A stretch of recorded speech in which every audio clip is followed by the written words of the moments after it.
À 67 ans, j'ai découvert que la vengeance se savoure avec un sourire et que le respect s'enseigne parfois avec des méthodes peu conventionnelles. Ce vendredi d'avril, quand mon fils m'a appelé pour m'annoncer qu'il débarquerait le lendemain à ma ferme provençale, avec 12 personnes sans mon consentement, quelque chose s'est brisé en moi. Non pas de colère, mais une étrange sensation de libération. Après des décennies de sacrifices et de concessions, j'allais enfin imposer mes limites. Je m'appelle Colette Beaumont. Pendant 40 ans, j'ai dirigé une maison d'édition parisienne que j'ai bâtie depuis zéro après le décès soudain de mon mari Robert. 40 années à me lever avant l'aube, à me coucher bien après minuit, à jongler avec les auteurs capricieux, les imprimeurs au délai impossible, les distributeurs exigeants, les banques méfiantes et toute cette bureaucratie étouffante que seul un entrepreneur connaît vraiment. J'ai élevé mon fils Philippe seul durant tout ce temps, lui donnant tout ce que je pouvais, et c'était peut-être ma plus grande erreur. La vie m'a appris à être forte quand je me suis retrouvée veuve avec un enfant de 5 ans et une petite maison d'édition qui couvrait à peine les factures. Personne ne misait sur moi. Et si vous tombez malade, qui s'occupera de l'enfant? Qui remboursera le prêt? Me demandaient quoi les banquiers quand je sollicitais un financement. Mais la nécessité rend inventif et chaque refus me rendait plus déterminé. J'ai commencé par publier des manuels scolaires, puis des guides pratiques, ensuite des romans de gare. Quand Philippe a eu 15 ans, nous avions déjà une équipe de 30 personnes et des auteurs fidèles. À ses 20 ans, c'était 100 employés et des contrats avec des auteurs reconnus dans toute la France et une partie de la Belgique. Les éditions Beaumont étaient devenues synonymes de qualité et d'innovation. Pendant que l'entreprise grandissait, je me faisais plus petite. J'ai manqué des anniversaires de mon fils, des remises de diplômes, des matchs de tennis, toujours avec la justification que je construisais un avenir pour nous. Philippe a grandi comme fils unique de mère célibataire prospère, avec tout ce que l'argent pouvait acheter et peu de ce qui comptait vraiment, du temps, de la présence, des limites. Il a fait des études de marketing à HEC, a travaillé dans des multinationales et dirige aujourd'hui une grande agence de publicité. Je dois admettre qu'il a du talent, mais il a aussi eu toutes les portes ouvertes. École prestigieuse, séjours linguistiques à l'étranger, contacts que j'avais construits au fil des années et que je lui ai cédés sur un plateau d'argent. Je ne me suis jamais plainte. C'était mon fils, mon unique enfant. Je croyais que c'était mon devoir. Il y a 8 mois, il s'est marié avec Céline Laurent, une influenceuse digitale de 38 ans qui se définit comme spécialiste en art de vivre. Je n'ai jamais bien compris ce que cela signifiait, mais je sais qu'elle passe ses journées à montrer des vêtements coûteux, des lieux exclusifs et à donner des conseils pour être authentique, tout cela en utilisant des filtres qui la transforment en une autre personne. Elle ne m'a jamais inspiré de sympathie, je l'avoue, non pas à cause de son métier, mais par sa façon de traiter les personnes autour d'elle, particulièrement les employés de restaurants, les vendeurs en boutique et la mère de son mari. La première fois qu'ils sont venus visiter ma ferme, 3 mois plus tôt, ce fut un désastre. Céline s'est plainte de l'Internet trop lent, du manque de climatisation dans toutes les chambres, des insectes, de la chaleur, de la nourriture trop rustique. Elle avait apporté 3 valises pour un week-end et n'est restée qu'une nuit, prétextant une urgence professionnelle qui, j'ai découvert plus tard sur les réseaux sociaux, était l'inauguration d'une boutique de sacs importés. Philippe, comme toujours, a pris son parti. « Maman, tu dois moderniser cet endroit. Personne ne supporte cette chaleur. Et cette cuisine paysanne, pourquoi ne pas engager un chef ?» J'ai avalé ma salive, me rappelant combien de fois j'avais mangé le même riz aux lentilles pendant des jours pour pouvoir payer les frais de sa prestigieuse école privée, ses cours d'anglais, ses voyages de classe. J'ai respiré profondément et j'ai simplement souri. « Fils, la ferme est simple parce que je la veux ainsi.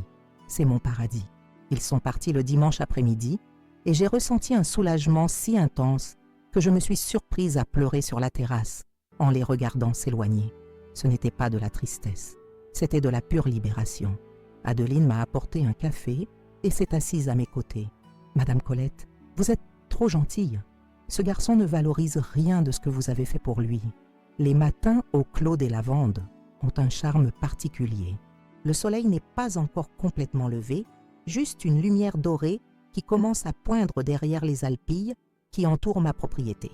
Je prends mon café sur la terrasse, sentant la rosée encore fraîche sur les plantes et écoutant le chant des oiseaux. Je n'ai pas inventé ce nom, il existait déjà, et j'ai décidé de le conserver par respect pour l'histoire du lieu. Pendant que j'observe un vol d'oiseaux contre le ciel qui commence à s'éclaircir, je réfléchis à mon parcours jusqu'ici. J'ai toujours été une femme de ville. Née à Paris, j'ai grandi entre les immeubles, les klaxons et le rythme accéléré. Quand j'ai épousé Robert à 23 ans, j'imaginais une vie traditionnelle, peut-être quelques enfants, une maison avec jardin, des week-ends en famille. Il était éditeur, j'étais son assistante. Mais la vie est imprévisible. Robert est décédé d'une crise cardiaque foudroyante quand Philippe avait à peine 5 ans. Soudainement, je me suis retrouvée seule, avec un enfant et une petite maison d'édition qui couvrait à peine les factures. C'est là que j'ai découvert une force en moi que je ne soupçonnais pas. J'ai transformé cette petite entreprise en une maison d'édition respectée. J'ai étudié la gestion d'entreprises aux aurores. J'ai frappé à des portes qui se fermaient à mon visage parce que j'étais femme et veuve. À chaque refus, je me renforçais. La nécessité rend inventif et impitoyable. Je me souviens de la première fois que j'ai décroché un gros contrat pour publier les manuels d'une grande école d'ingénieurs. Le directeur de la publication m'a regardé avec dédain. « Madame, nous avons besoin de 5000 exemplaires en 3 semaines. Êtes-vous sûre de pouvoir tenir les délais ?» J'ai souri et lui ai dit « Je vous livre 4900 en 3 semaines et je vous offre les 100 restants si vous trouvez une seule erreur d'impression. » J'ai tenu parole, bien sûr, et je n'ai eu à offrir aucun exemplaire. Ce fut le début des éditions Beaumont comme une entreprise respectée. Les années ont passé dans un tourbillon de travail, d'expansion, de contrats toujours plus importants. Je suis devenue la femme que les banquiers appelaient maintenant Madame Beaumont, avec respect et un sourire servile, les mêmes qui m'avaient fermé leurs portes des années auparavant. Le prix fut élevé. Pendant que je construisais un empire pour assurer l'avenir de Philippe, je perdais son présent. Les moments importants passaient comme des photographies que j'avais à peine le temps de regarder. Sa première médaille de natation, sa remise de diplôme du primaire, son premier bal de lycée. J'étais physiquement présente, mais mon esprit calculait des coûts, planifiait des stratégies, résolvait des crises. Philippe a grandi avec tout ce que l'argent pouvait acheter, mais avec une mère perpétuellement occupée ou épuisée. Quand il a atteint l'adolescence, il a commencé à montrer les signes de ce qu'il deviendrait. Un jeune homme habitué à tout avoir sans effort, à ce que les problèmes se résolvent avec de l'argent ou de l'influence, à ce que ses désirs soient des ordres. Il y a 6 mois, j'ai décidé que c'était assez. À 67 ans, avec une santé qui commençait à donner des signes d'alerte à cause du stress, j'ai vendu l'entreprise à un groupe international. Je n'ai pas accepté l'offre la plus élevée. J'ai refusé des propositions qui impliquaient des licenciements massifs, mais suffisamment pour me garantir une vieillesse confortable et quelques billets fonds pour Philippe. Ce que je voulais le plus, c'était la paix, le silence. Me réveiller avec le chant des oiseaux, pas avec la sonnerie de mon téléphone. Voir l'aube sans vérifier mes emails, sentir l'odeur de la campagne, de la terre mouillée, pas le parfum artificiel des bureaux. Et c'est ainsi que je suis arrivée au Clos des Lavandes, 200 hectares de paradis près de Saint-Rémy-de-Provence. La maison principale est une construction du XVIIIe siècle que j'ai restaurée avec soin, en conservant son caractère historique, mais avec le confort nécessaire. J'ai engagé Marcel comme contremaître, un homme qui semble être né de la même terre qu'il entretient, et Adeline pour la maison, une femme aux mains magiques en cuisine et au cœur encore plus grand. Les premières semaines ont été une adaptation. 40 ans de routine effrénée ne disparaissent pas du jour au lendemain. Je me réveillais à 5 heures par habitude. Sans réveil, je restais perdue, ne sachant que faire de tout ce temps libre. Peu à peu, j'ai trouvé mon rythme. J'ai découvert la cascade du silence parmi les arbres. Là, assise sur les pierres, écoutant seulement l'eau, j'ai finalement compris ce qu'était la paix. Mon fils Philippe, depuis Paris, appelait rarement « Maman, tout va bien là-bas dans ce bout du monde ». C'est ainsi qu'il se référait à ma nouvelle vie, toujours avec ce ton de supériorité, comme si mon choix était une folie de vieille dame. mais je savais ce qui se cachait derrière ce mépris. Il avait toujours compté sur mon argent, ma disponibilité, mon appartement parisien comme une extension du sien, jusqu'à ce que vienne cet appel du vendredi, celui qui changerait tout entre nous. Mon téléphone a sonné, alors que je profitais du coucher de soleil depuis ma chaise à bascule préférée sur la terrasse. J'ai vu le nom de Philippe sur l'écran et j'ai ressenti cette sensation familière, un mélange de joie d'entendre mon fils et d'appréhension, sachant que généralement, ces appels signifiaient qu'il avait besoin de quelque chose. Il y a des lieux qui nous appellent, des endroits qui semblent nous attendre toute notre vie. Le Clos des Lavandes était l'un d'eux. La première fois que j'ai aperçu cette ferme provençale, c'était par un après-midi pluvieux d'octobre. L'agent immobilier m'avait prévenu que la route serait difficile, mais j'avais insisté pour la voir ce jour même. Mon cœur me disait qu'il ne fallait pas attendre. Nous avons parcouru les 12 kilomètres du chemin de l'Espérance sous une pluie persistante, mon 4x4 glissant occasionnellement dans la boue rougeâtre. L'agent, un homme de ville comme moi, s'agrippait à son siège, les jointures blanches, convaincu que nous allions nous enliser au milieu de nulle part. Et puis, au détour du dernier virage, je l'ai vu pour la première fois. La maison principale émergeait comme un navire au milieu d'une mer verte, avec sa terrasse ample l'entourant complètement, ses colonnes blanches et son toit de tuiles centenaires. Malgré la pluie, quelques oiseaux volaient autour, leurs plumes colorées comme des touches vibrantes contre le ciel gris. Je me suis arrêtée net, sentant que le temps s'arrêtait aussi. « Elle est assez délabrée », a prévenu l'agent, interprétant mon silence comme de la déception. « Les propriétaires précédents l'ont abandonnée il y a 5 ans. La structure est solide, mais vous devrez investir pour la rendre habitable. » Je n'ai pas répondu. J'étais trop occupée à écouter le son de la pluie sur les feuilles, le chant lointain d'oiseaux que je ne savais pas nommer, le doux murmure de la petite rivière qui traversait la propriété. Écouter le silence entre ces sons, un silence que je n'avais jamais expérimenté à Paris. « Je l'achète », ai-je finalement dit, sans même être entrée dans la maison. « Mais Madame Beaumont, vous devriez au moins inspecter l'intérieur, vérifier les installations, évaluer combien cela vous coûtera. »« Je l'achète », ai-je répété, plus sûre encore. C'est ici.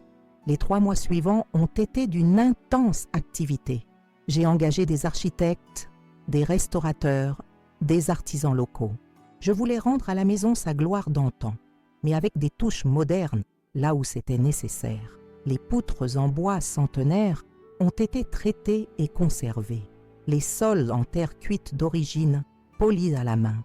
Les murs chaulés, ravivés avec le même blanc lumineux qu'ils avaient eu des siècles auparavant. J'ai personnellement choisi chaque meuble, mélangeant des pièces anciennes trouvées chez des antiquaires de Provence avec quelques-unes modernes pour le confort. Mon lit a été mon caprice, énorme, avec des montants sculptés par un artisan local et un matelas importé qui a coûté plus cher que tous les meubles de mon premier appartement réunis. À 67 ans, mon dos méritait ce luxe. Le jour où j'ai emménagé définitivement était ensoleillé et parfait. J'avais soigneusement choisi ce que j'emportais de ma vie antérieure. Quelques livres chéris, des photographies, une paire de tableaux d'artistes français que j'avais toujours admirés, ma collection de tasses à café de différentes parties du monde. Le reste, je l'ai donné ou vendu. Je voulais commencer légère. Marcel m'attendait déjà à l'entrée de la propriété. Je l'avais engagé sur recommandation de l'ancien propriétaire. « Si vous voulez que cette terre fleurisse, vous avez besoin de Marcel Thibault », m'avait-il dit. Il est né dans ces montagnes, il connaît chaque plante, chaque animal, chaque changement du vent. Il avait raison.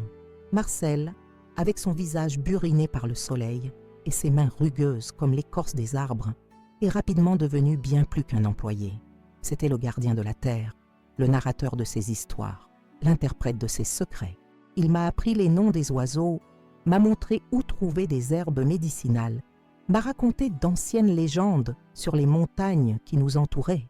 Madame Colette, m'a-t-il dit un jour, alors que nous partagions un café sur la terrasse, « Cette terre vous attendait. Certains lieux choisissent leurs propriétaires, vous savez. » Adeline est arrivée 1 semaine plus tard, recommandée par l'épouse du médecin d'Aix-en-Provence. Son histoire était différente de celle de Marcel. Elle avait travaillé à Paris pendant 20 ans comme gouvernante pour des familles aisées mais était revenu dans sa Provence natale quand sa mère était tombée malade. Elle avait besoin d'un emploi et j'avais besoin de quelqu'un qui connaisse aussi bien la vie en ville qu'à la campagne. Dès le premier jour, Adeline a parfaitement compris ce que je recherchais. Pas un manoir prétentieux ni un musée, mais un foyer chaleureux et accueillant. Elle s'occupait de la maison avec une efficacité discrète, apparaissant comme par magie quand j'avais besoin d'elle et respectant mon espace quand je désirais la solitude. Ses repas étaient des œuvres d'art, des plats traditionnels provençaux avec des touches modernes, utilisant des ingrédients frais de notre propre potager. Les premières semaines à la ferme ont été une adaptation. Mon corps, habitué au rythme frénétique de la ville, au bruit constant, aux lumières artificielles, devait réapprendre à vivre selon les rythmes naturels. Je me réveillais en sursaut à 3 heures du matin, cherchant instinctivement mon téléphone pour vérifier mes emails. Je mettais des heures à m'endormir, regrettant étrangement le murmure lointain du trafic. « C'est normal », m'a rassuré Marcel. « La ville est comme une drogue. Votre corps est en sevrage. » Petit à petit, j'ai trouvé mon rythme. J'ai commencé à me réveiller naturellement avec la première lumière de l'aube. J'ai découvert le plaisir des longues promenades matinales, de sentir la rosée sur les plantes, d'écouter l'éveil progressif des oiseaux. Chaque jour, j'explorais un coin différent de ma propriété. La petite cascade que Marcel appelait du silence, la clairière entre les arbres où les cerfs venaient boire au crépuscule, la colline d'où l'on voyait toute la vallée et que j'ai baptisée le Belvédère. Un matin, Marcel m'a surprise en amenant 5 chevaux dans la cour. « Il est temps que vous connaissiez votre terre comme il se doit, Madame Colette. » À cheval. J'ai regardé les animaux avec appréhension. Je n'avais jamais monté à cheval de ma vie. À Paris, mes véhicules avaient toujours eu un moteur et la climatisation. Je ne sais pas monter, Marcel. À mon âge, je pourrais me casser quelque chose si je tombe. Il a souri, les rides autour de ses yeux se creusant davantage. Et qu'est-ce qu'il y a de mal à tomber de temps en temps? L'important est de se relever. Et puis, Étoile est douce comme un agneau. Elle ne vous laissera pas tomber. Ce jour-là, j'ai monté à cheval pour la première fois. J'ai ressenti la peur initiale, puis l'inconfort, ensuite la surprise de découvrir que mon corps, à 67 ans, pouvait encore apprendre quelque chose de nouveau. Et finalement, la liberté indescriptible de galoper dans des champs ouverts, avec le vent sur le visage et les montagnes comme témoins. Je suis tombée 2 fois, la première par distraction, la seconde par excès de confiance. Les 2 fois, je me suis relevée, j'ai épousseté mes vêtements et je suis remontée en selle. Marcel a applaudi sans cacher sa fierté. « Vous avez l'âme d'une Provençale, Madame Colette. Il vous fallait juste le découvrir. » Les mois ont passé, avec une douceur que je n'avais jamais connue. J'ai appris à faire du pain avec Adeline, à distinguer les herbes comestibles des vénéneuses avec Marcel, à reconnaître le chant de chaque oiseau, à prédire la pluie par l'odeur de l'air. J'ai commencé un petit jardin d'herbes aromatiques et médicinales. J'ai lu tous ces livres que j'avais achetés au fil des ans, mais que je n'avais jamais eu le temps d'ouvrir. Je me suis passionnée pour l'astronomie, émerveillée par un ciel nocturne qu'à Paris, je n'avais jamais pu apprécier. Mon fils Philippe appelait de moins en moins. Au début, il semblait sincèrement préoccupé par ma folie d'avoir quitté Paris pour vivre au milieu de nulle part. Ensuite, ses appels se sont espacés et sont devenus plus utilitaires. Il avait besoin de conseils pour ses affaires, de contacts que je pourrais lui fournir, occasionnellement d'argent pour un investissement urgent. Quand il m'a rendu visite pour la première fois, 3 mois après mon déménagement, il a amené Céline. Dès l'instant où ils sont descendus de leur rutilante BMW, j'ai su que ce serait un week-end difficile. Elle regardait autour d'elle avec un mélange de dédain et d'horreur, comme si elle avait atterri sur une autre planète hostile. Elle portait des talons hauts complètement inappropriés, une robe qui aurait été élégante dans un restaurant parisien, mais qui semblait ridicule à la campagne, et 3 valises pour 2 jours. « Oh, Colette !» a-t-elle dit dès son arrivée, sans se donner la peine de m'appeler Madame ou Belle-Maman comme le faisait tout le monde dans la région. « Je n'arrive pas à croire que tu aies échangé ton penthouse à Paris contre ça. » Ça, dit sur ce ton, englobait tout mon paradis. La maison restaurée avec amour, les jardins qui commençaient à fleurir, les montagnes majestueuses, l'air pur, la paix. C'est magnifique, n'est-ce pas? Ai-je répondu avec un sourire, décidé à ne pas les laisser gâcher ma joie. Philippe semblait mal à l'aise, partagé entre sa vie urbaine et le monde de sa mère. Il a tenté d'être diplomatique, louant la restauration de la maison, tout en suggérant subtilement des améliorations qui la rendraient plus semblable aux propriétés de ses amis fortunés. Une piscine chauffée, un spa, des cours de tennis. Pourquoi voudrais-je des cours de tennis? Ai-je demandé véritablement curieuse. Je n'ai jamais joué au tennis de ma vie, mais cela augmenterait la valeur de la propriété, a-t-il insisté, pensant toujours en termes financiers. Je n'ai pas acheté cet endroit comme investissement, fils. Je l'ai acheté pour y vivre. La première journée a été tendue, mais gérable. Je leur ai montré la propriété, je leur ai présenté Marcel et Adeline. Céline les a à peine regardés dans les yeux. Je leur ai servi un repas fait maison qu'Adeline avait préparé avec des produits de notre potager et de la viande de producteurs locaux. « Ils n'ont pas de service de livraison par ici ?» a demandé Céline après avoir à peine goûté une bouchée. « J'ai envie de sushi. » Le deuxième jour a été pire. Céline s'est plainte de la chaleur, des insectes, du manque de signal pour son téléphone, de l'absence de climatisation dans toutes les chambres, de la nourriture trop simple. Dans l'après-midi, elle a soudainement annoncé qu'il devait retourner à Paris. « J'ai une urgence professionnelle », a-t-elle vaguement expliqué. « Une collaboration importante que je ne peux pas reporter. » J'ai découvert, en consultant ses réseaux sociaux ce soir-là, que l'urgence était l'inauguration d'une boutique de sacs importés où elle apparaissait souriante, coupe de champagne à la main, avec le hashtag « Asgire travail acharné ». Philippe, comme toujours, a pris son parti. Pendant qu'ils rassemblaient leurs affaires, il m'a lancé des phrases qui m'ont fait plus mal que je ne voulais l'admettre. « Maman, tu dois moderniser cet endroit. Personne ne supporte cette chaleur sans climatisation appropriée. Et cette cuisine paysanne, pourquoi ne pas engager un chef qui prépare quelque chose de plus sophistiqué? Tu devrais installer une antenne satellitaire pour avoir un meilleur Internet. Vivre ici ne signifie pas devoir se déconnecter complètement du monde civilisé. » Chaque phrase était une petite entaille. Je me suis rappelé combien de fois j'avais mangé le même riz aux lentilles pendant des jours pour pouvoir payer les frais de sa prestigieuse école privée, ses cours d'anglais, ses voyages d'études. Je me suis rappelé les nuits blanches à travailler pour qu'ils ne connaissent jamais la pénurie que j'avais connue. J'ai respiré profondément et j'ai simplement souri. « Fils, la ferme est simple parce que je la veux ainsi. C'est mon paradis. » Je les ai accompagnés jusqu'à leur voiture et je suis resté à l'entrée, les regardant partir dans un nuage de poussière. Quand ils ont disparu au loin, j'ai ressenti un soulagement si intense que je me suis surprise à pleurer sur la terrasse. Ce n'était pas de la tristesse, c'était de la pure libération.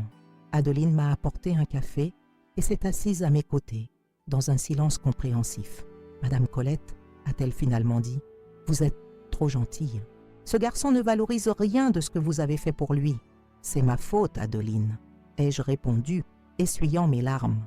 Je l'ai élevé en lui donnant tout, sans lui apprendre la valeur de rien. Les semaines suivantes ont été de retrouvailles avec ma paix intérieure. Je suis retournée à ma routine tranquille, à mes promenades matinales, à mes lectures vespérales sur la terrasse. Marcel m'a appris à reconnaître les traces des animaux. Adeline a partagé des recettes familiales qui s'étaient transmises de génération en génération. J'ai planté un petit potager de tomates, de poivrons et d'herbes aromatiques. J'ai lu 10 livres qui attendaient depuis des années sur ma liste. J'ai regardé le coucher du soleil tous les jours depuis le belvédère, ressentant une profonde gratitude pour cette nouvelle vie. Jusqu'à ce vendredi d'avril, mon téléphone a sonné. C'était Philippe.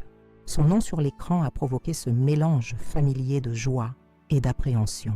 Joie parce que, malgré tout, je l'aimais profondément. Appréhension parce que ses appels signifiaient, presque toujours, une forme de demande. Je me trouvais sur ma chaise à bascule préférée, observant le soleil qui commençait à se coucher derrière les Alpilles. Les dernières lueurs dorées caressaient les champs de lavande devant la maison, créant un tableau que même le plus talentueux des peintres aurait eu du mal à capturer. Je venais de terminer une tasse de tisane aux herbes de mon jardin, savourant ce moment de quiétude parfaite quand la sonnerie a brisé le silence. J'ai hésité un instant avant de répondre. Une part de moi voulait laisser l'appel aller à la messagerie, préserver ce moment de paix. Mais l'instinct maternel, cet attachement viscéral qui ne s'éteint jamais complètement, a pris le dessus. J'ai décroché. « Bonjour, fils », ai-je répondu, essayant de garder un ton léger. Sa voix semblait enjouée, presque excitée. Un mauvais signe, généralement. Philippe n'était enthousiaste que lorsqu'il avait quelque chose à annoncer qui lui convenait parfaitement, sans considération pour les autres. « Maman, tout va bien ? Je t'appelle pour te prévenir que je viens à la ferme demain. » La façon dont il a dit « te prévenir », pas te demander si je peux venir ou voir si c'est convenable, était déjà un signal d'alarme. Mais j'ai avalé mon irritation, heureuse malgré tout à l'idée de la visite, bien que non sollicitée. « C'est bien, fils. Je préparerai ta chambre et je ferai ce coq au vin que tu aimais quand tu étais petit. » C'est alors qu'il a lâché sa bombe. « Ah, ce n'est pas juste ça. J'amène Céline, bien sûr, et aussi sa famille. » Quelque chose s'est glacé en moi. Famille, combien de personnes? Il y a eu une pause, comme s'il comptait mentalement ou décidait s'il devait me dire le nombre réel. Eh bien, en plus de moi et Céline, il y a Victoire, sa mère, ses enfants du premier mariage, Léo et Zoé, son frère Antoine avec sa femme Juliette, et puis le mari de Juliette, Rémi. Ah, et 2 amis de Léo qui passent le week-end avec lui. J'ai fait le compte, 12 personnes. 12 personnes envahissant ma maison sans être invitées. 12 personnes utilisant mes serviettes, dérangeant ma cuisine, perturbant ma routine, mettant fin à ma paix. Et le pire, sans même demander si elles pouvaient venir. Fils, la ferme n'est pas préparée pour autant de monde. Je n'ai pas assez de chambres, de nourriture stockée. C'est alors qu'il m'a interrompu avec cette phrase qui a brisé quelque chose en moi. « Maman, j'arrive à la ferme avec ma femme et 10 de ses proches. Si ça ne vous plaît pas, retournez en ville. » Sa voix était impatiente, presque agacée, comme si mes préoccupations étaient un inconvénient mineur qu'il devait surmonter pour réaliser ses plans. Dans cette simple phrase, toute la dynamique de notre relation s'est cristallisée. J'étais un accessoire dans sa vie, une commodité à utiliser quand cela l'arrangeait, un obstacle à écarter quand j'exprimais des besoins ou des limites. Silence. Mon silence était si profond qu'il a demandé si j'étais toujours en ligne. Je l'étais, traitant chaque mot, chaque intonation de cette phrase arrogante. À ce moment, quelque chose s'est brisé en moi. Il ne s'agissait plus seulement de l'invasion en soi, mais d'années et d'années à être considérée comme acquise, d'avoir mon espace, mon temps, mon argent, ma vie, considérée comme sa propriété. « Très bien, fils, je retournerai en ville alors. » Ma voix était calme, presque détachée. Je me surprenais moi-même par cette tranquillité soudaine. C'était comme si un voile venait de se déchirer, me révélant une vérité que j'avais refusé de voir pendant des décennies. Mon fils, cet homme de 42 ans que j'avais élevé seul, pour qui j'avais sacrifié tant de choses, me considérait comme un simple accessoire dans sa vie, un meuble utile qu'on pouvait déplacer selon ses convenances. Il a semblé surpris par mon acceptation rapide. Peut-être s'attendait-il à la résistance habituelle, suivie de ma reddition. C'était notre schéma depuis toujours. Il exigeait, je protestais faiblement, puis je cédais, mais pas cette fois. « Vraiment? Tu ne vas pas te fâcher ?» Un soupçon d'inquiétude transparaissait dans sa voix, comme s'il redoutait d'avoir poussé trop loin cette fois. Ou peut-être craignait-il simplement que je ne sois pas là pour préparer les lits et remplir le réfrigérateur avant leur arrivée. « Non, fils, c'est ta maison aussi. » J'ai menti. À ce moment-là, j'ai décidé qu'il avait besoin d'une leçon sur le respect et la considération. Et cette leçon serait inoubliable. « Super alors, on arrive vers midi demain. Tu pourrais préparer quelque chose de léger pour le déjeuner. Céline est au régime sans gluten maintenant. Et sa mère ne mange pas de produits laitiers. Oh, et les enfants ne mangent que des pâtes, si possible. » J'ai souri, même s'il ne pouvait pas me voir. « Ne t'inquiète pas pour la nourriture, Philippe. Tout sera parfait. » Après avoir raccroché, je suis restée immobile sur ma chaise à bascule, contemplant le ciel qui s'assombrissait au-dessus des Alpilles. Le soleil avait presque disparu, laissant place à une palette de pourpres et d'indigo. Les premières étoiles commençaient à apparaître, timides, à l'horizon. Les derniers oiseaux regagnaient leur nid, leur chant s'estompant dans la pénombre. Normalement, c'était mon moment préféré de la journée. L'heure magique, comme je l'appelais, quand le monde semble suspendu entre le jour et la nuit, entre le tangible et le rêvé. Mais ce soir-là, Je ne pouvais pas apprécier la beauté qui m'entourait. Mon esprit était un tourbillon d'émotions contradictoires. Indignation, douleur, tristesse et, étonnamment, une sorte d'excitation, comme si j'étais sur le point de me libérer de chaînes que je ne savais même pas porter. J'ai respiré profondément, laissant l'air pur des montagnes remplir mes poumons. « Si ça ne vous plaît pas, retournez en ville !» Les paroles de Philippe résonnaient dans ma tête comme un écho insistant. C'était la goutte qui faisait déborder un vase rempli d'années de sacrifices non reconnus, de limites constamment franchies, d'une maternité qui s'était transformée en servitude émotionnelle. J'ai appelé Adeline, qui est apparue immédiatement comme si elle avait attendu mon appel. « Madame Colette, vous semblez préoccupée. S'est-il passé quelque chose ?» Je l'ai regardée, débattant intérieurement si je devais partager mes pensées. Adeline avait prouvé être plus qu'une employée au cours de ces mois. C'était une confidente, une amie, quelqu'un qui me voyait non pas comme la brillante éditrice ou la mère de Philippe, mais simplement comme Colette. « Adeline, pourriez-vous demander à Marcel de venir et apporter cette bouteille de liqueur de pêche que nous avons achetée à la distillerie du village? Je crois que nous en aurons besoin. » Pendant que j'attendais, j'ai essayé d'ordonner mes pensées. Je ne voulais pas agir sous le coup de la colère momentanée, mais à partir d'une décision consciente. J'ai passé mentalement en revue toutes les occasions où j'avais cédé face à Philippe. Quand j'ai changé mes plans de Noël, parce qu'il a décidé, au dernier moment, qu'il voulait dîner chez moi. Quand j'ai payé ses dettes de carte de crédit sans poser de questions. Quand j'ai accepté les critiques constantes de Céline sur mon style de vie, mes vêtements, ma façon de parler. J'avais toujours justifié ma permissivité. C'est mon fils unique. Je veux juste qu'il soit heureux. Je ne veux pas créer de conflit. Mais en réalité, j'avais cultivé un monstre d'entitlement, un adulte qui croyait que le monde, et particulièrement sa mère, devait tourner autour de lui. Marcel est arrivé de son pas tranquille et assuré. Malgré ses 71 ans, il se déplaçait avec la grâce naturelle de quelqu'un qui a passé toute sa vie en plein air. Il a ôté son chapeau en entrant sur la terrasse. Un geste à l'ancienne qui me touchait toujours. « Vous m'avez appelé, Madame Colette ?» Adeline est revenue avec la liqueur et 3 verres. Je leur ai fait signe de s'asseoir avec moi. La nuit était maintenant complètement tombée et le ciel provençal déployait son spectacle d'étoiles. J'ai servi 3 généreuses rasades de cette liqueur douce et aromatique, produit de pêche locale fermentée selon une recette centenaire. « J'ai un problème », ai-je commencé, « et j'ai besoin de votre aide. » Je leur ai raconté l'appel de Philippe, son plan d'envahir la ferme avec 12 personnes sans me consulter correctement, et cette phrase finale qui avait été le déclencheur. Pendant que je parlais, je voyais leurs expressions passer de la surprise à l'indignation. « Ce garçon a besoin d'une leçon », a murmuré Marcel, secouant la tête. « Avec tout le respect que je vous dois, Madame Colette, vous l'avez gâté. » Au lieu de m'offenser, j'ai senti que ces paroles confirmaient ce que je pensais moi-même. « Vous avez raison, Marcel, et je crois qu'il est temps de lui enseigner cette leçon. » J'ai pris une gorgée de liqueur, laissant la douceur brûlante me réchauffer la gorge, avant de partager l'idée qui avait commencé à se former dans mon esprit.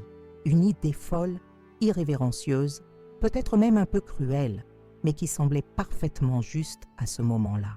Je veux que Philippe et ses invités expérimentent exactement ce que c'est d'avoir son espace envahi et traité sans respect. Adeline m'a regardée avec curiosité. « Qu'avez-vous en tête, Madame Colette ? Je vais leur laisser la ferme comme Philippe l'a suggéré, mais pas exactement comme ils s'attendent à la trouver. » À mesure que je leur expliquais mon plan, leurs expressions sont passées de la confusion à l'étonnement et finalement à une complicité amusée. Quand j'ai terminé, il y a eu un moment de silence, comme s'ils évaluaient si je parlais sérieusement.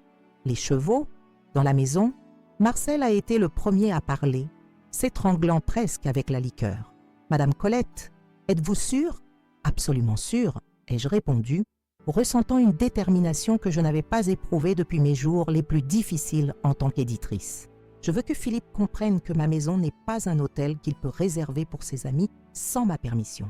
Je veux qu'il ressente dans sa chair ce que c'est d'avoir son espace envahi et manquer de respect. « Et le nettoyage après ? Les dommages ?» a demandé Adeline, toujours pratique. « Vous nettoierez tout après leur départ. Je paierai des heures supplémentaires, bien sûr. Et tout dommage sera réparé ou remplacé.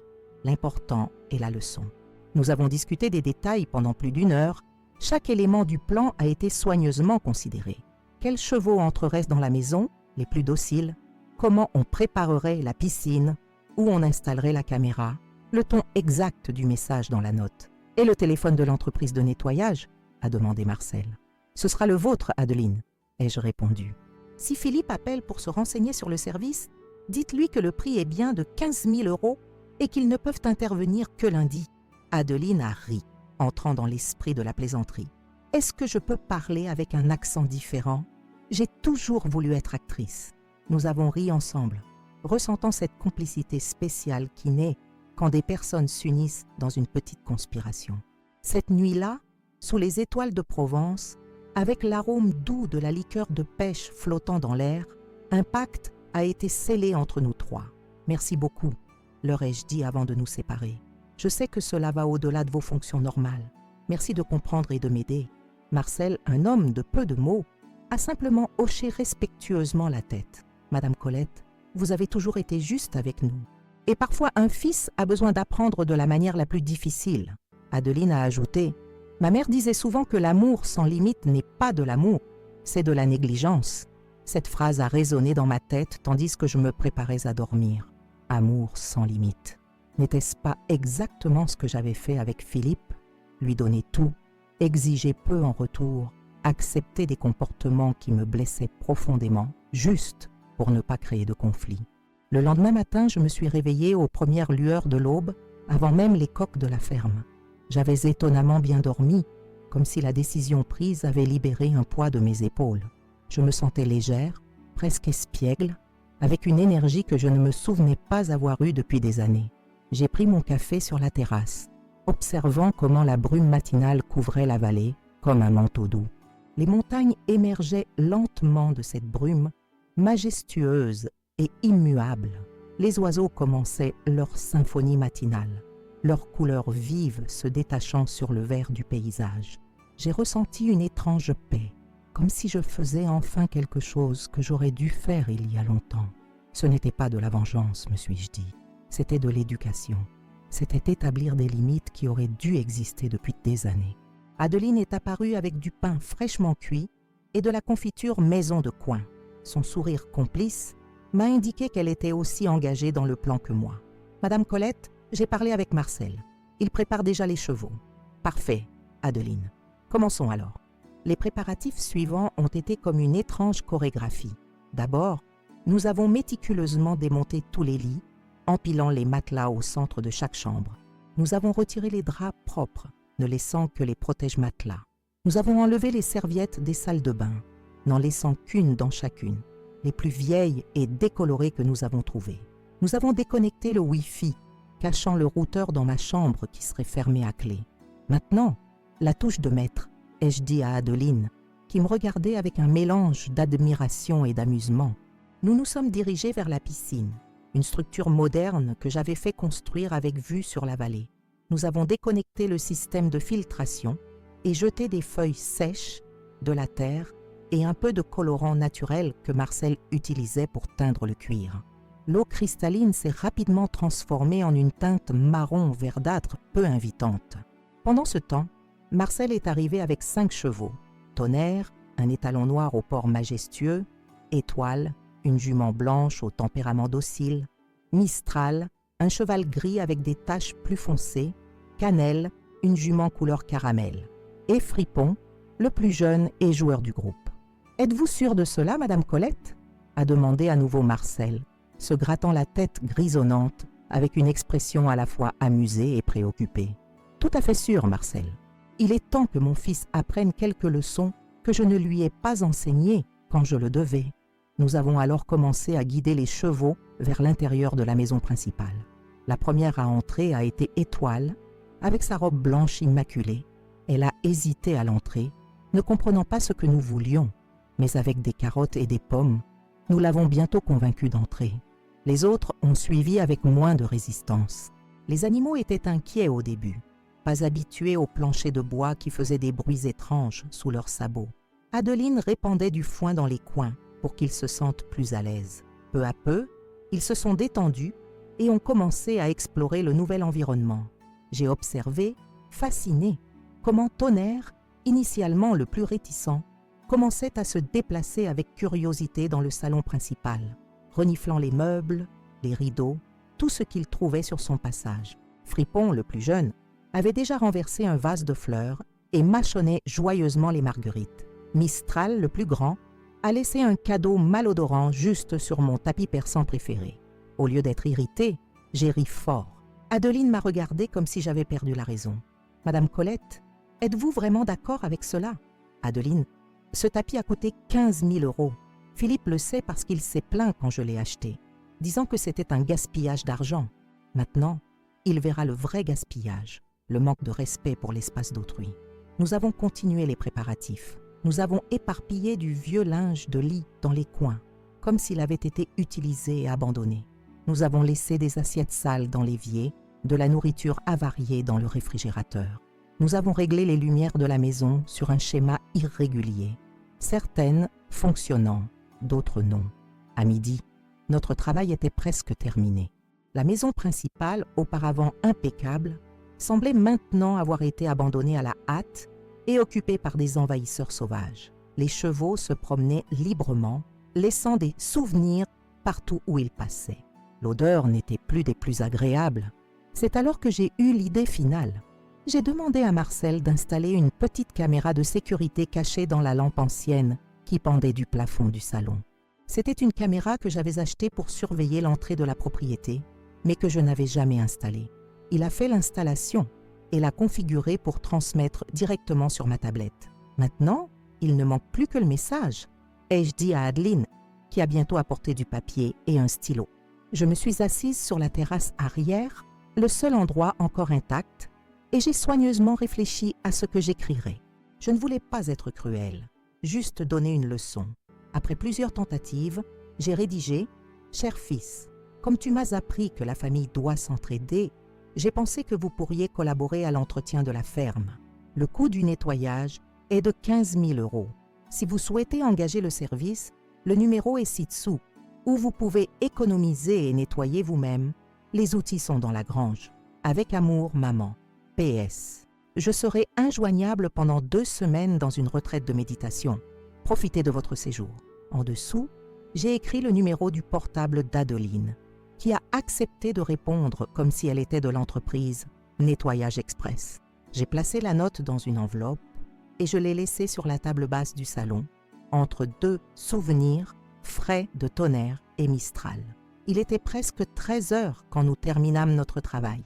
Je regardais autour de moi, contemplant le chaos organisé que nous avions créé et ressentis une légère pointe de culpabilité. Après tout, c'était ma maison, mon sanctuaire. Mais alors, je me rappelais la phrase de Philippe. « Si ça ne vous plaît pas, retournez en ville. » L'arrogance, le manque de considération, le traitement comme si j'étais jetable. Non, il avait besoin de cette leçon. « Madame Colette, tout est prêt. Les chevaux ont de la nourriture et de l'eau en quantité suffisante pour être à l'aise jusqu'à demain, quand nous reviendrons les chercher, » déclara Marcel. « Et j'ai mis de l'eau minérale et quelques encas dans votre voiture pour le voyage, » ajouta Adeline. Je les remerciais tous les deux, non seulement pour leur aide avec ce plan, mais pour la loyauté et l'amitié qu'ils avaient démontrées ces derniers mois. Ils étaient plus une famille pour moi à ce moment-là que mon propre fils. Je pris une petite valise que j'avais préparée la veille au soir, avec des vêtements pour quelques jours, des médicaments et des articles de toilette. Je fermai à clé ma chambre, la seule pièce qui restait intacte, et glissai la clé dans ma poche. Je jetai un dernier regard à la maison, maintenant occupée par 5 chevaux, qui semblaient curieusement satisfaits de leur nouvel environnement. « Allez, Étoile, ne monte pas sur le canapé !» criai-je à la jument blanche qui tentait de s'installer sur mon canapé en cuir italien. Elle hennit comme si elle comprenait, mais continua son exploration. Je montai dans ma voiture, un 4x4 Toyota que j'avais acheté quand j'avais emménagé à la ferme. Un autre choc pour Philippe, qui pensait que je devrais avoir une voiture de dame, comme une petite citadine ou quelque chose de similaire. Je mis le contact et, avant de partir, regardai Adeline et Marcel qui saluaient depuis la terrasse. « Prenez bien soin de mes nouveaux locataires !» criai-je en riant, « et tenez-moi informé de tout. » Je conduisis les 12 kilomètres du chemin de l'Espérance, la route de terre qui relie la ferme à la route principale. C'était un chemin bien entretenu, que j'avais fait aménager avec du gravier dès que j'avais acheté la propriété, mais qui exigeait tout de même de l'attention, surtout dans les virages. Tout en conduisant, mon cœur battait la chamade, un mélange de nervosité et d'excitation. Je me dirigeais vers Aix-en-Provence, où mon amie Isabelle Renoir m'hébergerait pour quelques jours. Isabelle, en plus d'être une amie de longue date, est professeure de littérature à l'université.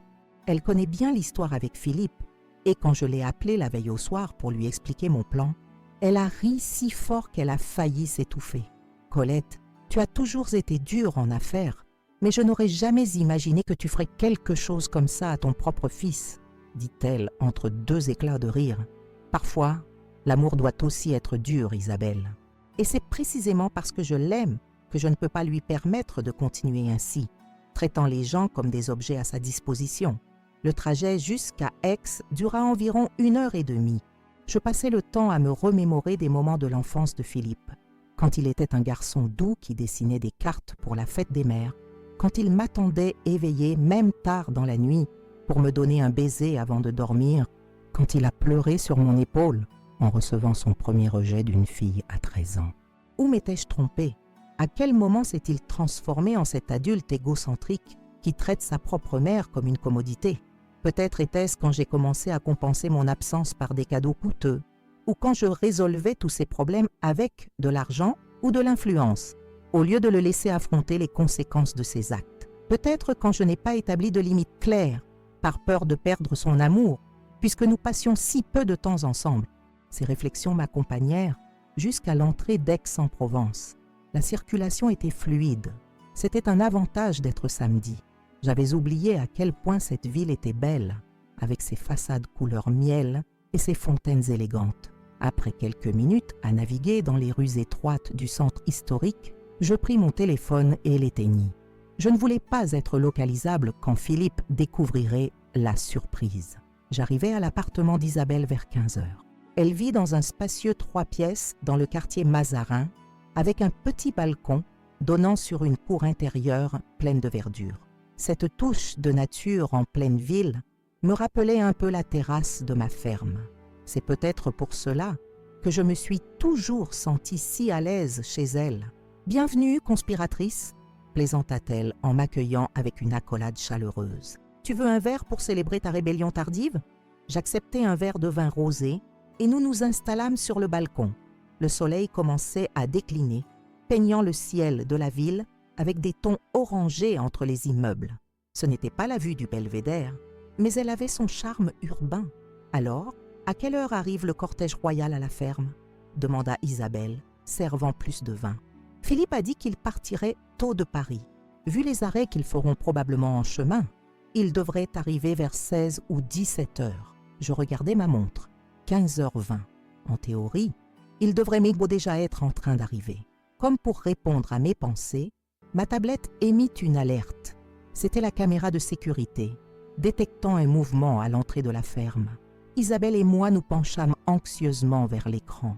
L'image montrait 3 véhicules entrant dans la cour de la maison principale. La BMW de Philippe, en tête, suivie par un Jeep Compass que je reconnus comme appartenant à Antoine, le beau-frère de Céline, et enfin, une Range Rover qui appartenait probablement à Rémi, le mari de Juliette. Des voitures importées, pour une ferme avec chemin de terre.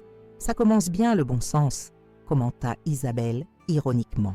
Nous observâmes tandis qu'ils se garaient et commençaient à décharger une quantité absurde de bagages. On aurait dit qu'ils allaient rester un mois, pas un week-end. Céline, portant une robe claire totalement inadaptée pour la campagne et des chaussures à talons, se plaignait déjà de quelque chose que nous ne pouvions pas entendre, gesticulant avec irritation à cause de la poussière que les voitures avaient à soulever. « Ta belle-fille est tout un personnage », rit Isabelle. « Ex-belle-fille, si ça dépend de ce qui se passe aujourd'hui », répondis-je, me surprenant moi-même par le ton amer. Nous continuâmes à observer tandis que le groupe s'approchait de la porte principale. Philippe avait la clé et la tourna dans la serrure, poussant la porte avec un sourire qui se transformerait bientôt en choc. Le moment où ils entrèrent et se retrouvèrent face aux chevaux fut impayable. La caméra ne captait pas le son, mais elle n'en avait pas besoin. Leurs expressions disaient tout. Céline porta les mains à sa bouche, horrifiée. Sa mère, Victoire, commença à crier quelque chose, pointant vers le sol. Les jeunes, que j'imaginais être Léo et Zoé, regardaient stupéfaits, leur téléphone déjà à la main, probablement essayant de capter du réseau pour partager cette scène incroyable sur les réseaux sociaux. Philippe resta paralysé à l'entrée, tandis que les autres s'agglutinaient derrière lui, certains tentant d'entrer, d'autres reculant avec des expressions de dégoût. Ce fut alors que Fripon, le cheval le plus jeune et joueur, s'approcha joyeusement de Céline, probablement attiré par quelque chose de brillant sur sa robe. Elle fit un bond en arrière si rapide qu'elle tomba assise sur la terrasse. Isabelle et moi ne pûmes contenir nos éclats de rire. C'était comme regarder un film muet de comédie, sauf que c'était réel et que j'en étais la réalisatrice derrière la scène. Finalement, Philippe sembla sortir de sa transe et entra dans la maison, marchant précautionneusement entre les cadeaux laissés par les chevaux. Le reste du groupe restait sur la terrasse, apparemment en train de discuter de ce qu'il fallait faire. Seul Antoine, le beau-frère avocat, suivit Philippe à l'intérieur. Nous vîmes quand mon fils trouva l'enveloppe sur la table basse. Son visage, d'abord pâle de choc, devint maintenant rouge de colère tandis qu'il lisait mon message. Il dit quelque chose à Antoine, qui prit le papier pour lire aussi et le lui rendit ensuite avec une expression qui semblait dire « Nous sommes fichus ». Philippe sortit son téléphone de sa poche et commença à composer un numéro, sûrement le mien. Sur ma tablette, je pouvais voir son expression devenir de plus en plus frustrée, tandis que l'appel tombait sur ma messagerie vocale. « Je crois que ton fils est un peu contrarié », commenta Isabelle, servant plus de vin. « Il vient de découvrir qu'à 67 ans, tu es encore plus rusé que lui. » Je souris, ressentant une étrange mixture de satisfaction et d'un léger remords. Mais alors je me rappelais l'arrogance de Philippe, comment il traita ma maison comme sa propriété, comment il manqua de respect à mon espace et à ma paix sans y penser à deux fois. Parfois, modestement, nous avons besoin d'un choc pour nous réveiller, dis-je, levant mon verre. À l'éducation tardive, Isabelle leva son verre aussi, et nous trinquâmes, tandis que sur la tablette, nous voyions le chaos se déployer. Céline gesticulait furieusement vers Philippe, qui tentait encore de m'appeler. Les autres commençaient déjà à retourner vers les voitures, visiblement pas disposés à passer une minute de plus dans cet environnement. Nous nous installâmes confortablement sur le balcon de l'appartement d'Isabelle, tenant la tablette à 4 mains pour ne rien manquer du spectacle qui se déroulait. Le soleil se couchait déjà dans la capitale provençale, mais à la ferme, il y avait encore assez de lumière pour voir clairement le désastre qui se produisait dans mon salon. C'était comme regarder une émission de télé-réalité, sauf que je connaissais intimement tous les personnages. Tu vois cette femme en chemisier fleuri qui crie sur Philippe? C'est Victoire, la mère de Céline, expliquai-je à Isabelle, qui observait, fascinée. Elle est veuve depuis 10 ans et vit de la pension de son mari, mais se comporte comme si elle était l'héritière d'un empire. Dans la vidéo, Victoire gesticulait furieusement tandis que Philippe semblait essayer de la calmer. Au fond, Étoile, la jument blanche, s'approchait avec curiosité du groupe, faisant reculer tout le monde en panique. « Et ce jeune homme qui essaie d'effrayer le cheval avec un magazine ?» demanda Isabelle. « Ce doit être Léo, le fils aîné de Céline de son premier mariage. Il a 17 ans et, d'après ce que je sais, n'a toujours pas décidé ce qu'il veut faire après le baccalauréat. Il passe son temps sur les réseaux sociaux. » Pendant que nous discutions, le téléphone d'Isabelle sonna. Elle regarda l'écran et me le montra. C'était Philippe. « Il doit se souvenir que nous sommes amis et doit essayer de me localiser, » dit Isabelle. Je réponds ou je laisse aller à la messagerie. Je réfléchis un moment. Réponds, mais ne révèle pas où je suis. Dis que tu as essayé de m'appeler plus tôt et que tu n'y es pas parvenu. Isabelle acquiesça et décrocha, mettant en haut-parleur. « Allô Isabelle? C'est Philippe Beaumont, le fils de Colette. »« Bonjour Philippe, tout va bien ?» répondit Isabelle, avec un calme fin admirable. « Non, rien ne va bien. Sais-tu où est ma mère? Ça fait 1 heure que j'essaie de lui parler. »« Je ne sais pas, Philippe. Je l'ai appelée ce matin pour savoir comment les choses allaient à la ferme, mais elle n'a pas répondu. J'ai pensé qu'elle était peut-être allée à Saint-Rémy faire des courses. Pourquoi? Quelque chose s'est produit? » Il y eut un silence de l'autre côté, comme si Philippe décidait combien révéler. « Isabelle, Elle a perdu la tête. Je suis arrivée à la ferme avec ma famille et la maison est un désastre total. Il y a des chevaux qui se promènent dans le salon, du fumier partout. La piscine ressemble à un marécage. Isabelle couvrit sa bouche pour ne pas laisser échapper un rire. « Mon Dieu, Philippe, c'est terrible. Vous avez été cambriolé? Tu as déjà appelé la gendarmerie? » « Non, nous n'avons pas été cambriolés. C'est ma mère qui a fait ça. Elle a laissé une note disant que si nous voulions nettoyer la maison, nous devrions payer 15 000 € ou le faire nous-mêmes. Tu peux y croire? 15 000? Eh bien, on dirait que ta mère est, en train d'exprimer une sorte de mécontentement, suggéra Isabelle. Maintenant un ton neutre, tandis que je me mordais la lèvre pour ne pas rire haut. Du mécontentement, c'est de la folie. Elle a toujours été contrôlante. Mais là, elle a dépassé les bornes. Qu'est-ce que je vais faire avec tout ce monde ici? Céline est déjà hystérique. Sa mère menace de porter plainte. Et il y a des chevaux dans le salon. C'est alors que nous entendîmes en arrière-plan une voix féminine stridente crier « Philippe, ce cheval vient d'uriner sur ma valise Louis Vuitton. Je pars tout de suite. » Isabelle et moi échangeâmes un regard et dûmes nous retenir de toutes nos forces pour ne pas éclater de rire. Elle respira profondément avant de répondre. « Philippe, je crois que vous devriez sortir de là et aller dans un hôtel à Saint-Rémy. Je continuerai d'essayer de joindre ta mère. Quand j'y parviendrai, je lui demanderai de te contacter. » Un hôtel?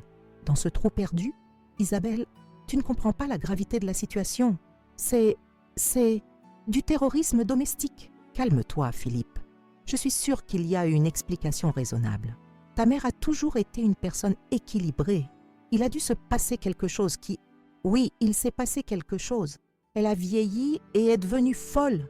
Écoute, si tu lui parles, dis-lui que ça ne se passera pas comme ça. Je pars maintenant, mais je reviendrai avec un avocat. C'est inacceptable. L'appel se coupa brusquement. Isabelle posa le téléphone sur la table et finalement nous pûmes libérer les rires que nous contenions. « Du terrorisme domestique ?» répétai-je entre deux éclats de rire. « Mon Dieu, il se croit vraiment la victime dans toute cette histoire. » Nous reportâmes notre attention sur la tablette où le groupe était déjà en pleine retraite. Nous pouvions voir Céline traînant une valise à travers la cour, se plaignant visiblement, tandis que les autres chargeaient leurs affaires dans les voitures. Philippe fut le dernier à sortir, regardant vers la maison comme s'il n'en croyait pas ses yeux. « Allons-nous les suivre jusqu'à ce qu'ils quittent la propriété ?» suggéra Isabelle. « Pas la peine, répondis-je. La caméra ne montre que le salon et l'entrée, mais je peux appeler Marcel et lui demander d'observer de loin. » Je pris le second téléphone portable que je gardais pour les urgences et appelai le contremaître, qui répondit à la première sonnerie. « Madame Colette, vous ne croirez pas ce qui s'est passé, » dit-il, contenant à peine son rire. « Ils sont restés moins d'1 heure. Le jeune homme en costume a même essayé de convaincre les chevaux de sortir avec des carottes du réfrigérateur. Mais Mistral est têtu et n'a pas bougé du piano. » Nous rîmes ensemble tandis qu'il me narrait d'autres détails comiques de la courte visite. Quand nous raccrochâmes, nous étions plus calmes, mais la satisfaction demeurait. « Et maintenant ?» demanda Isabelle, me servant une autre coupe de vin. « Quelle est la prochaine étape de ton plan diabolique ?» Je pris une gorgée avant de répondre. « Maintenant, j'attends. Je laisse Philippe bouillir pendant quelques jours, pensant que j'ai vraiment perdu la tête. Lundi, Adeline et Marcel nettoieront tout et ramèneront les chevaux à l'écurie. Et je ne reviendrai que mercredi ou jeudi, quand la ferme sera de nouveau impeccable. Et s'il apparaît vraiment avec un avocat? Je haussai les épaules. La ferme est à mon nom, achetée avec mon argent. Il n'a rien à contester. D'ailleurs, quel juge accepterait une procédure pour terrorisme domestique impliquant des chevaux et une note ironique? Isabelle leva son verre dans un toast silencieux, reconnaissant la logique de mon argument. Nous passâmes le reste de la soirée à évoquer le bon vieux temps, quand nous étions de jeunes professionnels bâtissant nos carrières, sur les défis du vieillissement dans un monde qui ne valorise que la jeunesse, et sur nos enfants. Isabelle a 2 fils, tous 2 vivant à l'étranger, qui l'appellent religieusement chaque semaine, et viennent la voir 2 fois par an. Je ne me rendis compte de ma fatigue que lorsque je faillis renverser mon verre de vin, vaincu par le sommeil. Isabelle me montra la chambre d'amis, et je dormis comme je ne l'avais pas fait depuis des années, d'un sommeil profond et sans rêve, comme si j'avais enfin déposé un fardeau que je portais depuis longtemps. Le lendemain matin, je me réveillais avec l'arôme du café fraîchement préparé. Isabelle était déjà levée, préparant un petit déjeuner qui aurait fait honte à n'importe quel hôtel de luxe. Fruits frais, pains variés, fromage, jus, œufs brouillés et bien sûr, un café fort et aromatique comme elle seule savait le faire. « Tu as bien dormi, vengeresse masquée ?» plaisanta-t-elle, tandis que je m'asseyais à la table de la cuisine. Comme une pierre, mieux que ces dernières semaines pour être honnête. Ce doit être le poids de la conscience qui a quitté tes épaules, commenta-t-elle, s'asseyant face à moi. Ou peut-être simplement le plaisir d'avoir enfin établi des limites. Cette phrase me fit réfléchir tout en savourant mon café. Établir des limites, quelque chose que je n'avais jamais fait correctement avec Philippe, depuis que nous étions restés seuls au monde. Peut-être par culpabilité, peut-être par peur de perdre son amour, peut-être parce que j'étais trop occupée à construire un empire pour garantir son avenir et en oubliant de construire son caractère. « Tu sais, Isabelle, commentai-je, regardant par la fenêtre de la cuisine qui donnait sur le parc devant l'immeuble. J'ai passé la majeure partie de ma vie adulte à être ce que les autres avaient besoin que je sois. Ici, pour la première fois, je suis simplement Colette. Il était temps, répondit-elle avec un sourire chaleureux. Tu mérites cette liberté. Le dimanche se déroula paisiblement. Isabelle me fit visiter son quartier. Nous déjeunâmes dans une petite brasserie cachée que seuls les locaux connaissaient et nous passâmes l'après-midi dans une exposition de peinture contemporaine. Pendant quelques heures, j'oubliais complètement les chevaux dans mon salon, les fils ingrats et les belles filles prétentieuses. Ce ne fut qu'en début de soirée, de retour à son appartement, que nous vérifiâmes ma tablette. La maison semblait calme, les chevaux s'étant apparemment habitués à leur nouvel environnement luxueux. Je n'avais toujours pas rallumé mon téléphone principal, mais mon second appareil montrait 7 appels manqués de Philippe et 3 messages vocaux, chacun plus furieux que le précédent. Le lundi matin, je reçus l'appel d'Adeline. Ils avaient commencé le nettoyage de la ferme. Les chevaux étaient de retour à l'écurie, apparemment un peu déçus de perdre leur nouveau quartier luxueux. Fripon continue de regarder vers la maison, comme s'il s'attendait à y retourner, rit Adeline. Je crois qu'il a particulièrement apprécié le canapé en cuir. Et les dégâts ? Demandai-je, soudainement inquiète pour mon piano bien-aimé, mes tapis persans, mes meubles anciens. Moins que ce que nous craignions. Un pied du piano est cassé. Il y a quelques marques de sabots sur le plancher en bois. Et votre tapis persan favori, eh bien, celui-là aura probablement besoin d'un miracle plutôt que d'un nettoyage. Je soupirai. C'était un prix que j'étais prête à payer pour la leçon. As-tu eu des nouvelles de Philippe ? Il a appelé 2 fois au numéro que nous avons laissé dans la note. Je me suis fait passer pour la réceptionniste de Nettoyage Express. La première fois, quand j'ai confirmé le prix de 15 000 €, il a raccroché furieusement. La seconde fois, il a demandé si nous pouvions faire une exception et nettoyer immédiatement. Je lui ai dit que notre calendrier était complet jusqu'à mardi. Parfait, continuez selon le plan. Je reviendrai jeudi. Je passais les jours suivants à explorer Aix-en-Provence avec Isabelle, savourant l'anonymat de la ville, le plaisir des cafés animés, la beauté des fontaines et des places ombragées. Pour quelques jours, j'étais simplement une sexagénaire profitant de la vie avec une amie, sans responsabilité, sans histoire familiale compliquée.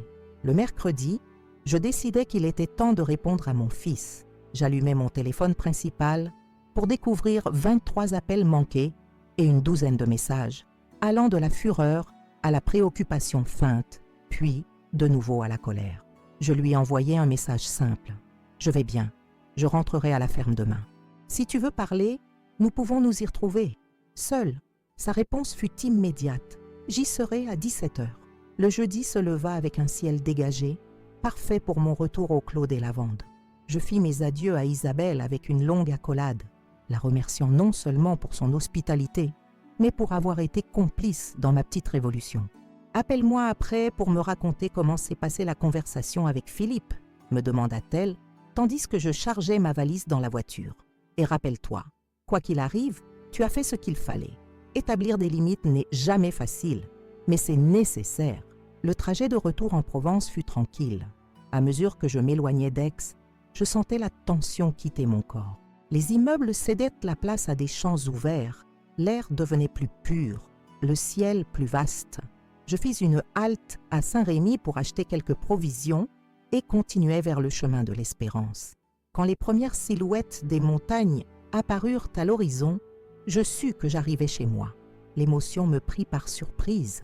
J'avais à peine été absente 6 jours, mais cela semblait beaucoup plus. Ce bout de terre était vraiment devenu mon foyer, dans un sens que je n'avais jamais expérimenté en ville. Adeline et Marcel m'attendaient à l'entrée. Leur visage reflétait un mélange de soulagement et de complicité qui me fit instantanément sourire. « Bienvenue, Madame Colette !» s'exclama Adeline, s'approchant pour m'aider avec ma valise. « Vous nous avez beaucoup manqué. La maison est comme neuve », ajouta Marcel avec fierté. Bien que Fripon regarde encore vers la terrasse avec nostalgie, je crois qu'il s'est attaché à votre canapé italien. Nous rîmes ensemble en entrant. Ils avaient raison. La maison était immaculée. L'arôme de citron et de romarin, le mélange qu'Adeline utilisait pour nettoyer les sols, avait remplacé toute trace des locataires équins. Les marques sur le plancher en bois avaient été traitées, bien qu'elles fussent encore visibles si l'on savait où regarder. Mon piano avait un nouveau pied, habilement réparé par Marcel. Seul mon tapis persan favori avait été retiré. « Nous avons tout essayé, Madame Colette », s'excusa Adeline. « Mais même le meilleur nettoyeur de Saint-Rémy n'a pas pu le sauver. »« Ne t'inquiète pas, » répondis-je, minimisant l'importance. « Ce n'était qu'un tapis. Les leçons que nous avons apprises valent beaucoup plus. » Je passais le reste de la matinée à me réhabituer à mon foyer, parcourant chaque recoin comme si je le voyais pour la première fois. Je déjeunais avec Adeline et Marcel sur la terrasse, écoutant leurs récits détaillés sur le nettoyage épique qu'ils avaient réalisé. « Y a-t-il eu des nouvelles de Philippe après leur départ ?» demandai-je finalement. « Il a appelé plusieurs fois au numéro de nettoyage express », répondit Adeline avec un sourire malicieux. « La dernière fois, il a proposé de payer le double si nous pouvions nettoyer immédiatement. Quand je lui ai dit que c'était impossible avant mardi, il a mentionné quelque chose à propos de conseils juridiques. Il est aussi venu hier, ajouta Marcel, seul dans sa voiture. Il a fait des tours devant l'entrée, mais n'est pas entré. Je crois qu'il voulait vérifier si nous avions ramené les chevaux à l'écurie. » J'acquiesçai, traitant cette information. Le fait que Philippe soit venu seul, sans Céline ni sa suite, était bon signe. Peut-être que la leçon commençait à porter ses fruits. « A-t-il répondu à ton message ?» demanda Adeline. « Oui, par un simple « j'y serai », rien de plus. L'après-midi, je m'assis sur la terrasse avec un livre, mais je ne pouvais pas me concentrer. Mes pensées revenaient constamment à la conversation imminente avec Philippe. Viendrait-il vraiment seul? Serait-il furieux ou repentant?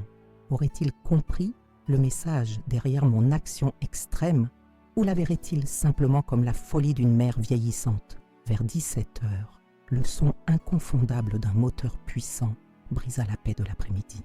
La BMW noire de Philippe apparut sur le chemin, soulevant un petit nuage de poussière dorée, illuminé par le soleil couchant. Mon cœur s'accéléra, mais je me forçai à rester assise dans ma chaise à bascule, les mains reposant calmement sur mes genoux. Je décidai de ne pas aller à sa rencontre. Cette conversation aurait lieu selon mes conditions, sur mon territoire. La voiture s'arrêta et le moteur se tut. Philippe resta quelques secondes à l'intérieur du véhicule, probablement rassemblant son courage, ou répétant mentalement ce qu'il dirait. Finalement, la portière s'ouvrit et il émergea, seul, un bon signe. Il portait un costume bleu marine impeccablement coupé, sans cravate, avec la chemise blanche ouverte au premier bouton. Toujours si soucieux de l'apparence, même pour une visite à la ferme. Je l'observais tandis qu'il fermait la portière de la voiture et regardait autour de lui, comme s'il cherchait des traces des événements du week-end. Nos regards se croisèrent et pendant un instant, je vis quelque chose dans ses yeux que je ne pus déchiffrer complètement. Un mélange d'appréhension, de confusion et peut-être, juste peut-être, une lueur de repentir. « Bonjour, maman, dit-il, marchant vers moi. Sa voix semblait plus contenue que d'habitude, sans la confiance excessive habituelle. « Bonjour, Philippe, répondis-je, indiquant la chaise à mes côtés. « Assieds-toi. » Il obéit, ce qui était rare. Normalement, il aurait fait une remarque sur le fait qu'il préférait rester debout ou que la chaise était poussiéreuse. Mais cette fois, il s'assit simplement et resta silencieux quelques instants, contemplant le coucher de soleil qui teintait le ciel au-dessus du clos des lavandes. « C'est une belle soirée », commentai-je avec désinvolture, comme si notre dernier contact n'avait pas été une série de messages furieux suite à un incident impliquant des chevaux dans le salon. « Oui, répondit-il, s'éclaircissant légèrement la gorge. « Maman, à propos du week-end. » Je levai doucement la main, l'interrompant. « Prenons un café d'abord. La conversation sera longue et je préfère être à l'aise. » Sans attendre de réponse, je me levai et entrai dans la maison. Après un moment d'hésitation, j'entendis ses pas me suivre. Dans la cuisine, je préparais la cafetière italienne que j'avais apportée de Paris quand j'avais déménagé. L'un des rares objets auxquels j'étais sentimentalement attachée. Le rituel de préparer le café m'a toujours apaisée, même dans les jours les plus stressants à la tête de la maison d'édition. La maison est impeccable, commenta Philippe, regardant autour de lui avec une surprise évidente. On ne dirait pas que 5 chevaux y ont vécu pendant un week-end, complétai-je, me permettant un petit sourire. Adeline et Marcel sont très efficaces. Il y avait quelques dégâts, bien sûr. Le tapis persan du salon devra être remplacé. Et l'un des pieds-mots du piano s'est cassé. Apparemment, Mistral est un amateur de musique avec des sabots très lourds. Philippe me regarda, tentant visiblement de déchiffrer mon humeur. « Maman, as-tu vraiment laissé des chevaux dans la maison ?» Délibérément, je plaçai 2 tasses de café sur la table de la cuisine et m'assis, lui indiquant de faire de même. « Oui, » répondis-je simplement, le regardant dans les yeux. « Délibérément. Mais pourquoi ? C'est de la folie, suggérai-je, prenant une gorgée de café. Bizarre, extrême, peut-être. Mais tu sais ce qui est aussi extrême, Philippe ? Appeler ta mère de 67 ans et lui dire que tu arrives à sa ferme avec 12 personnes sans invitation appropriée et ajouter que si ça ne lui plaît pas, elle n'a qu'à retourner en ville. Il détourna le regard, une rougeur de honte colorant son visage. Je ne voulais pas le dire comme ça. Comment voulais-tu le dire alors ? Explique-moi. Philippe remua son café sans nécessité, une habitude nerveuse qu'il avait depuis l'adolescence. Je pensais juste que tu serais heureuse de nous recevoir, que tu aimerais la compagnie. 12 personnes ne sont pas de la compagnie, Philippe. 12 personnes sont une invasion, surtout quand 9 d'entre elles me sont pratiquement inconnues. C'est la famille de Céline, protesta-t-il faiblement. Oui, et je suis sûre que ce sont des personnes adorables, mais c'est ma maison, pas un resort familial gratuit. Tu ne m'as pas consulté, tu n'as pas demandé si ce serait convenable, tu n'as pas considéré un seul instant que je pourrais avoir d'autres projets ou simplement ne pas vouloir transformer mon espace en un hébergement pour une petite armée. Il ouvrit la bouche pour répondre, mais la referma aussitôt, apparemment à court d'arguments. Après un moment, il demanda à voix basse, « As-tu planifié tout cela ? Les chevaux, la piscine sale, le message ?»« Oui, admis-je sans détour. C'était méticuleusement planifié. Mais pourquoi ? Nous aurions pu en discuter. » Je posai ma tasse sur la table avec un peu plus de force que nécessaire. « En discuter ? Philippe, nous discutons depuis des années. Et tu n'écoutes jamais. Ça a toujours été ainsi. Je parle, tu acquiesces, et puis tu fais exactement ce que tu veux. J'ai eu besoin de créer une situation que tu ne pourrais pas ignorer. » Un lourd silence tomba entre nous. Dehors, le ciel exhibait maintenant des tons de pourpre et de bleu profond, les premières étoiles commençant à apparaître. « Sais-tu combien a coûté ce sac de Céline qui a été ruiné ?» demanda-t-il finalement, avec un ton légèrement accusateur. Je levai un sourcil. « Je n'en ai aucune idée, mais je suis certaine que c'est moins que ce que coûterait la rénovation de cette maison si je vous permettais de continuer à la traiter comme un espace public sans règles ni limites. 4 000 €, dit-il, comme si la valeur justifiait son indignation. « Intéressant, répondis-je calmement. Et combien coûte le tapis persan du salon qui a été ruiné, celui que tu as qualifié de gaspillage d'argent quand je l'ai acheté ? » « Je ne sais pas, murmura-t-il. 15 000 €. Et sais-tu combien vaut le respect, Philippe ? Le respect de l'espace de l'autre, de l'intimité, de l'autonomie ? Celui-là n'a pas de prix. Cher ami qui m'avait suivi jusqu'ici sur Souvenirs de grand-mère, cette histoire n'est pas seulement celle d'une mère enseignant une leçon à son fils adulte. C'est l'histoire de nous toutes, femmes mûres, qui sommes souvent mises de côté, traitées comme commodes uniquement lorsque nous pouvons offrir quelque chose. Argent, temps, soins, sans que rien ne soit offert en retour. Mon expérience avec Philippe reflète une réalité que beaucoup de personnes de mon âge affrontent. Après des décennies de sacrifices, de placer nos enfants en premier, de construire des carrières tout en jonglant avec la maternité solitaire, nous nous retrouvons souvent traités comme de simples accessoires dans les vies que nous avons aidés à construire. Et le plus douloureux est que nous avons nous-mêmes cultivé ce déséquilibre avec les meilleures intentions du monde. Quand j'ai décidé d'acheter Le Clos des Lavandes, ce n'était pas un caprice de vieillesse comme mon fils l'a suggéré. C'était une déclaration d'indépendance, une affirmation que mes 67 années de vie m'avaient gagné le droit à la paix, à l'espace, à me réveiller avec le chant des oiseaux, plutôt que le bruit de la ville. C'était choisir, pour la première fois, ce que je voulais au-dessus de ce qu'on attendait de moi. Et puis est venu cet appel, ce vendredi fatidique, avec Philippe annonçant, non pas demandant, qu'il amènerait 12 personnes dans mon sanctuaire. Quand il a prononcé ces mots, « Si ça ne vous plaît pas, retournez en ville », quelque chose s'est brisé en moi. Ce n'était pas de la colère que j'ai ressentie, mais une étrange libération. C'était comme si je m'étais enfin donné la permission de dire « assez ». Ma vengeance avec les chevaux dans le salon pourrait sembler extrême. Peut-être l'était-elle, mais parfois nous avons besoin de mesures drastiques pour briser des schémas dysfonctionnels établis depuis des décennies. Nous avons besoin de faire quelque chose qui ne peut être ignoré, minimisé ou écarté d'un « Maman, tu exagères ». Voir Philippe entrer dans la maison et se retrouver face à Tonnerre, Étoile, Mistral, Cannelle et Fripon, confortablement installés dans mon salon, a été, je l'avoue, l'un des moments les plus satisfaisants de ma vie. Voir Céline sauter en arrière quand Fripon s'est approché pour renifler sa robe coûteuse, voir mon fils rester sans voix pour la première fois depuis des années, cela n'avait pas de prix. Mais le plus précieux n'a pas été le moment de choc initial, mais la conversation que nous avons eue après. Pour la première fois en décennies, Philippe m'a vraiment écouté. Pas comme maman, cette figure abstraite qui est toujours là pour résoudre les problèmes, mais comme Colette, une femme de 67 ans, avec des besoins, des désirs et des limites propres. Quand il m'a enlacée en partant et m'a murmuré « Merci maman pour la leçon, j'en avais besoin », j'ai su que cela en valait la peine. Pas seulement les marques de sabots sur le plancher, pas seulement le tapis persan ruiné, pas seulement le pied cassé du piano, tout était un petit prix à payer pour ce moment de connexion authentique. Aujourd'hui, notre relation est différente, pas parfaite, la perfection n'existe pas dans les relations humaines, mais plus honnête, plus équilibrée. Philippe appelle avant de venir, demande si c'est convenable, respecte mon espace et mon temps. Nos rencontres sont moins fréquentes, mais infiniment plus significatives.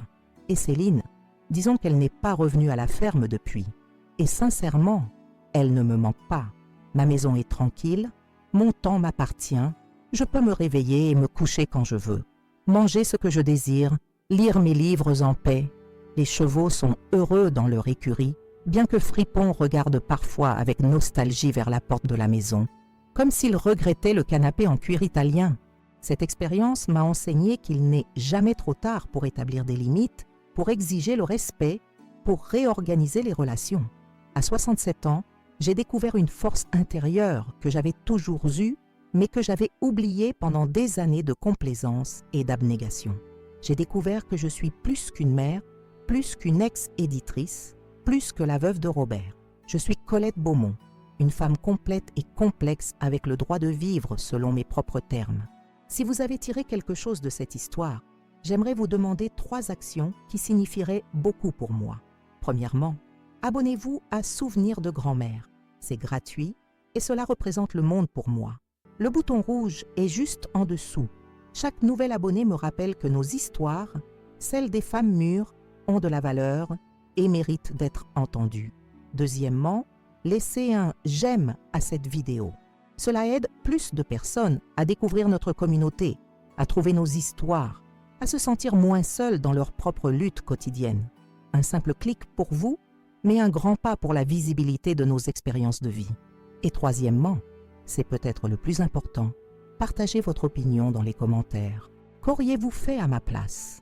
Avez-vous vécu des situations similaires avec des enfants adultes ou des proches qui ne respectent pas vos limites? Comment établissez-vous des frontières avec les personnes qui les franchissent? Vos commentaires ne m'aident pas seulement à me connecter avec vous, ils créent aussi cette merveilleuse communauté.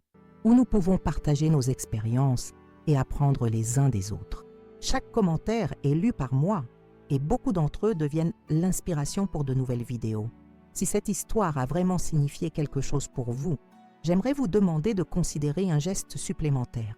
Notre chaîne Souvenirs de grand-mère existe grâce à votre soutien et la production de ces vidéos quotidiennes implique des coûts significatifs. Vous pouvez nous aider grâce à Merci, notre système de dons. C'est comme m'offrir un café virtuel me permettant de continuer à produire du contenu quotidien de qualité, à payer l'équipe qui m'aide pour les enregistrements et les montages et à vous apporter des histoires toujours plus intéressantes et bien produites. Le lien est dans la description de la vidéo et n'importe quel montant, aussi petit soit-il, fait une énorme différence. Le canal Souvenirs de grand-mère existe pour montrer que nos histoires de vie, particulièrement après 60 ans, ne sont pas moins importantes, moins passionnantes ou moins précieuses. Au contraire, nous portons des décennies d'expérience, d'apprentissage, d'erreurs et de réussites qui peuvent inspirer les générations plus jeunes. Et pour continuer à partager ces histoires, nous avons besoin de votre soutien. Dans la prochaine vidéo, je vous raconterai comment j'ai découvert, à 65 ans, que mon associé détournait des fonds de notre entreprise depuis une décennie et comment j'ai transformé cette trahison en une opportunité de recommencement. Activez la cloche pour être notifié dès la publication de la vidéo. N'oubliez jamais, l'âge n'est qu'un chiffre. Ce qui compte vraiment est la façon dont nous nous positionnons dans le monde, comment nous exigeons le respect, comment nous vivons authentiquement. Et si quelqu'un essaie de nous marcher dessus, eh bien, on peut toujours compter sur quelques chevaux pour aider à enseigner une leçon mémorable. Merci infiniment d'avoir regardé jusqu'ici. C'est Colette Beaumont du canal Souvenirs de grand-mère, vous rappelant que nos histoires méritent d'être racontées, écoutées et respectées. À bientôt pour une nouvelle aventure où je continuerai à partager avec vous ces expériences qui prouvent que la vie après 60 ans peut être l'étape la plus authentique et libératrice de toutes.